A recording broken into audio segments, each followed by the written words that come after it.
ఇప్పుడే అందిన అదిరిపోయే శుభవార్త మన తెలంగాణ రాష్ట్ర వ్యాప్తంగా ఉన్నటువంటి మహిళలకు దీపావళి కానుకగా కొత్త పెన్షన్లను పంపిణీ చేస్తూ భారీగానైతే ఉత్తర్వులు జారీ చేసిన మన సీఎం రేవంత్ రెడ్డి గారు. మీరు ఇక్కడ చూసుకున్నట్లయితే దీపావళి కానుకగా కొత్త పెన్షన్లు కీలకమైన జీవో విడుదల చేసిన మన తెలంగాణ రాష్ట్ర ప్రభుత్వం కొత్త పెన్షన్లు 4,016 రూపాయలు, 6,016 రూపాయల పంపిణీకి గ్రీన్ సిగ్నల్ ఇచ్చిన మన తెలంగాణ రాష్ట్ర ప్రభుత్వం.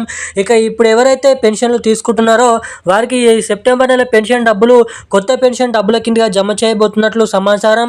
ఇక తెలంగాణలో మనకి 2 శుభవార్తలు విడుదల చేయడం అయితే జరిగింది దీపావళి కానుకగా. ఇక్కడ ఎవరైతే మహిళలు ఉన్నారో మహిళలకు మహాలక్ష్మి స్కీమ్ కింద ప్రతి నెల 2,500 రూపాయలు, ఏడాదికి వచ్చేసి 30,000 రూపాయల నిధులు అయితే జమ చేయనున్నారు. ఇక ఎట్టకేలకు మన తెలంగాణ రాష్ట్ర వ్యాప్తంగా ఈ కొత్త పెన్షన్ డబ్బులు ఏ నెలల నుంచి ఇవ్వనున్నారు, తెలంగాణలో ఈ మహాలక్ష్మికి సంబంధించిన డబ్బులు ఎప్పటి నుంచి పంపిణీ చేయనున్నారో పూర్తి వీడియో అనేది చేశాను. కింద డిస్క్రిప్షన్లో లింక్ అనేది ప్రొవైడ్ చేయడం అయితే జరుగుతుంది. సో అక్కడికి వెళ్ళి పూర్తి వివరాలు చూడండి. మన ఛానల్ని సబ్స్క్రైబ్ చేసుకోండి. Thank you guys.